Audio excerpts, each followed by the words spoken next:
Now we are doing Bohr's hydrogen atom in modern physics. We have done Bohr's postulate, we have done radius of nth orbit. अब दो main derivation है, velocity of nth orbit and energy of nth orbit. इसमें से energy of nth orbit बहुत ज़्यादा importance की है, तो पहले हम लोग वही करेंगे. आप फोकस करेंगे पहले पूरे प्रोसेस पर, डेरिवेशन के लॉजिक पर, स्टेप्स पर.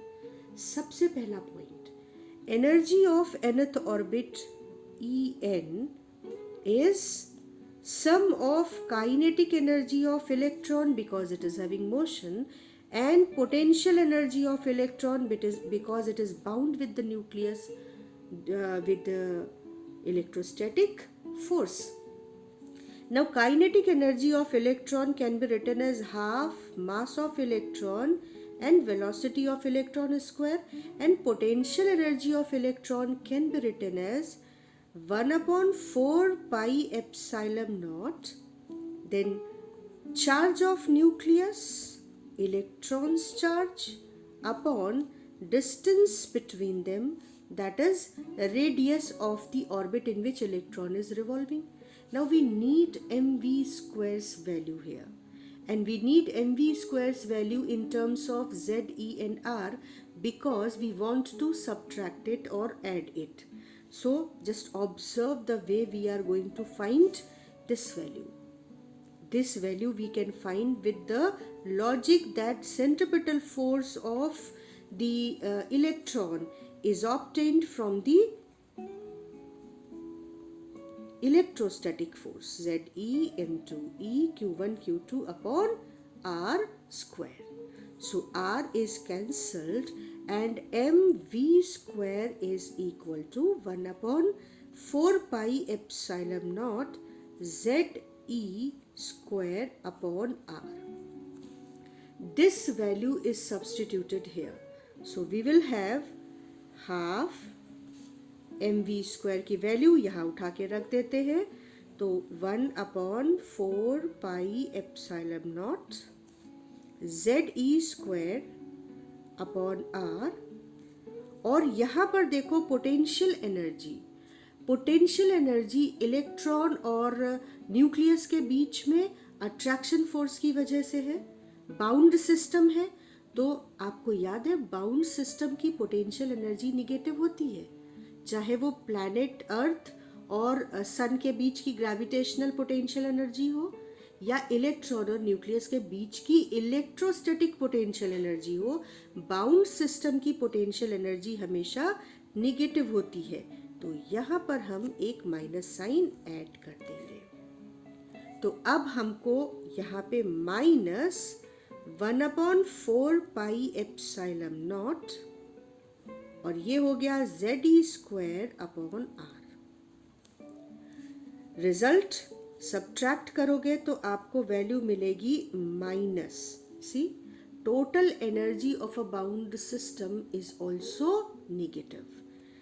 माइनस, और जब आपने सब्ट्रैक्ट किया तो आपको मिला 1 upon 4 pi epsilon nought Ze square upon R.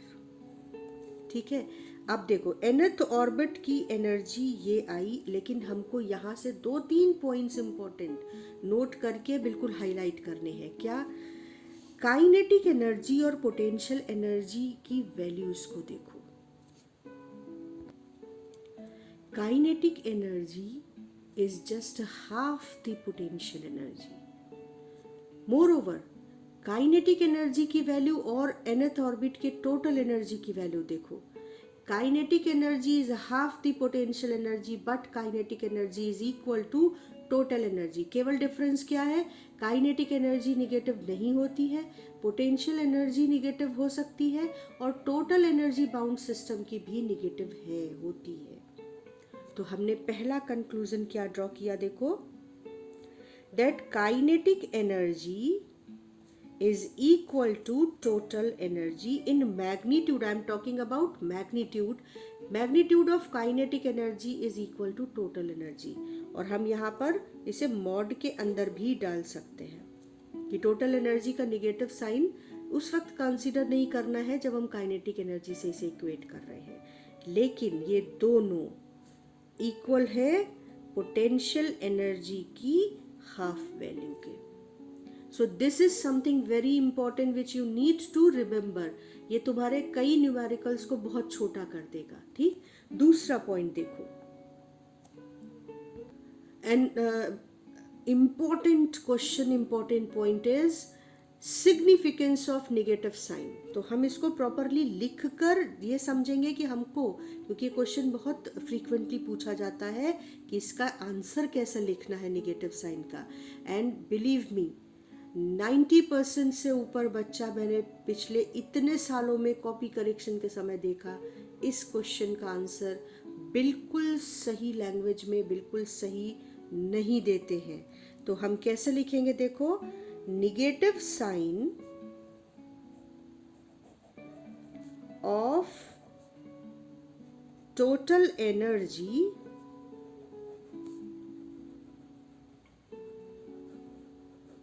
signifies that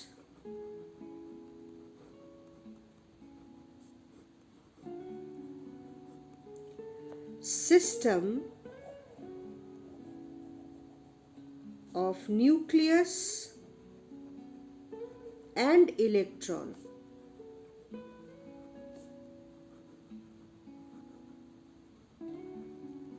is a bound system.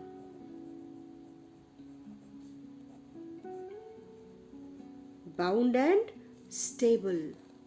Bound, stable system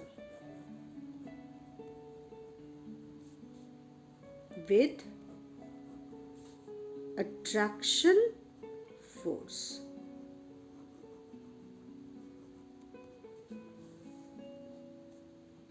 तो इसकी लैंग्वेज को ध्यान से देखो. इसका आंसर आपको इस तरीके से ही लिखना है. That negative sign signifies that system is a bound and stable system. और कैसे बाउंड है? With attraction force. Is it clear? इसको, इन दोनों पॉइंट्स को, इंपॉर्टेंट पॉइंट्स को हाईलाइट करो. So you can always use brush pens to highlight the points. It will make your notes interesting enough कि तुम उसको बार बार पढ़ना चाहो. तो अभी हमारा डेरिवेशन पूरा नहीं हुआ है. हमने यहाँ से एनर्जी की जो इक्वेशन निकाली थी वो क्या थी देखो. Just look at the kinetic energy, potential energy, subtraction and total energy. अब यहाँ पर आर की वैल्यू रखते ही हमको एनर्जी की फाइनल एक्सप्रेशन मिल जाएगी. तो हम एनर्जी की एक्सप्रेशन में आर की वैल्यू रखने जा रहे हैं. En is equal to minus half 1/4 pi epsilon naught ZE square upon R. R क्या है? nth ऑर्बिट की एनर्जी की बात हो रही है, तो nth ऑर्बिट का रेडियस भी. तो nth ऑर्बिट के रेडियस की वैल्यू हमने पिछली बार सीखी थी, हमको कैसे याद करनी है. हमें पता है कि nth ऑर्बिट के रेडियस में n स्क्वायर ऊपर होगा, z नीचे होगा. लॉजिक याद करो, इसके पीछे क्या बताया था. और इसके अलावा h स्क्वायर एप्सिलॉन नॉट ऊपर होगा, और नीचे मैंने कहा था कि पाई मी स्क्वायर. इस तरीके से आप एक्सप्रेशन को थोड़ा सा ट्रिक से याद करो. अब ये जो पॉइंट्स, ये जो नीचे वाले टर्म्स है, डिनोमिनेटर के डिनोमिनेटर वाले टर्म्स, वो ऊपर चले जाएंगे. तो हमको मिलेगा हाफ 1/4 पाई एप्सिलॉन नॉट. क्योंकि बहुत सारे टर्म्स हैं तो थोड़ा सा हमको केयरफुल होना पड़ता है. तो हम कुछ पॉइंट्स को थोड़ा सा स्किप नहीं करेंगे, थोड़ा स्टेप वाइज पेशेंस के साथ आगे बढ़ेंगे. z पाई एम ई स्क्वायर ऊपर कर दिया, और आपके पास नीचे बचा n square h square epsilon nought, और ऊपर ध्यान करो पाई मी स्क्वायर. ठीक है. अब इसको सिंप्लीफाई करो, बहुत पेशेंस के साथ धीरे धीरे सिंप्लीफाई करो. ये 1/8, माइनस साइन अलग करो, और 1/8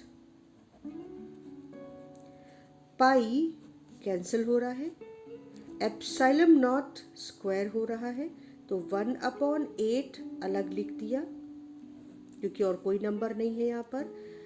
एप्सिलॉन नॉट स्क्वायर डिनोमिनेटर में, n स्क्वायर h स्क्वायर और ऊपर आओ z स्क्वायर m e to the power 4। अब फिर से हमको एक बड़ा सा एक्सप्रेशन याद करना है, तो हम इसको इस फॉर्म में रखें कि हमको इसको याद करने में थोड़ी सी हेल्प मिले। तो देखो इसको कैसे लिखेंगे। पूरे एक्सप्रेशन को ध्यान से देखा और उसके बाद देखा कि z और n वो वैल्यूज हैं जो डिफरेंट केसेस में चेंज होंगी। तो z स्क्वायर n स्क्वायर को अलग लिखा, माइनस को अलग लिखा।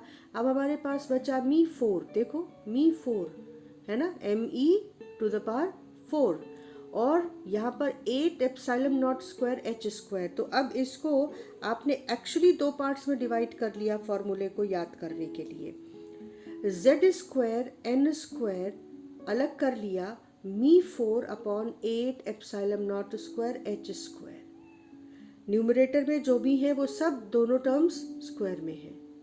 अब फिर से simplification, mass of electron, electrons charge, 8 epsilon nought's value, Planck's constant's value, ये वैल्यूज रख दो यहाँ पर। तो बहुत ही हैंडी फॉर्मूला हाथ में आता है, z square n square into 13.6 electron volt.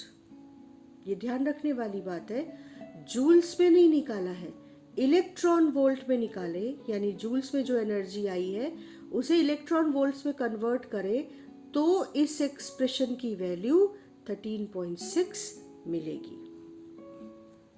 अब हम इस पॉइंट को अपने न्यूमेरिकल के लिए हाईलाइट करेंगे क्योंकि हमें ये वैल्यू याद करनी है। ये जो वैल्यू मिल रही है हमको, ये एक्सप्रेशन को डिराइव करते समय डेरिवेशन में काम आएगी। ये वैल्यू हमें याद होगी तो कहीं कैलकुलेशन में हमने ऊपर गलती की होगी तो हम ऊपर जाकर चेक कर सकते हैं, क्योंकि हमें पता है कि जो फाइनल एक्सप्रेशन है वो ये है। लेकिन हमको न्यूमेरिकल के लिए ये वैल्यू याद करनी है और यहीं पर हम रिकॉल करेंगे कि हमने रेडियस के nth ऑर्बिट की रेडियस की एक्सप्रेशन क्या फाइनली फाइंड आउट की थी, r to the power n is equal to, ऊपर क्या होगा बेटा n स्क्वायर। क्यों? क्योंकि क्वांटम नंबर पहला, दूसरा, तीसरा, जैसे जैसे n बढ़ेगा r बढ़ेगा और किससे तेज रफ्तार से बढ़ेगा। n अगर 2 टाइम्स होगा, सेकेंड और क्वांटम नंबर होगा, सेकेंड ऑर्बिट होगा, तो रेडियस यानी साइज उससे कहीं ज़्यादा 4 टाइम्स हो जाएगा। तो n स्क्वायर होगा न्यूमरेटर में और z, लॉजिक याद करो, नीचे होगा। और इसके अलावा हमारे पास first orbit of hydrogen atom, जिसे हम क्या नाम देते हैं, Bohr's hydrogen atom's radius, Bohr's radius, उसकी वैल्यू आई थी 0.53 और ये भी मीटर में नहीं आई थी, हमने इसको एंगस्ट्रॉम में कन्वर्ट किया था इसको, तब ये सिंप्लीफाइड फॉर्म हमको मिला था।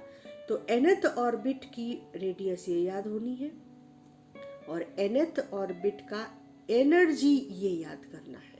ठीक, इसको हाईलाइट कर लेते हैं और अब इसे बेस बनाकर हम लोग हाइड्रोजन के पूरे स्पेक्ट्रम को डिस्कस करेंगे। बस केवल हमको velocity of electron in nth orbit वो डिराइव करना है, उसके बाद हम स्विच कर जाएंगे हाइड्रोजन स्पेक्ट्रम पर। तो इन दोनों वैल्यूज को मैं बार बार, इसलिए जितने भी एक्सप्रेशंस हैं, I try to keep recalling the things so that you remember the things। अगर आपने खुद से याद नहीं किया है, 7 days पर रिपीट नहीं किए, एक्सप्रेशंस रिवाइज नहीं किए हैं, तो पढ़ते समय आपको फिर से रिपीट हो जाए। लेकिन आप इन पॉइंट्स को जो हाईलाइट कर रहे हैं एक पेपर पे अलग से नोट करते जाओ और इनको अपने आसपास इतना विजिबल रखो कि ये सब कॉन्शियस माइंड में स्टोर होने लगे।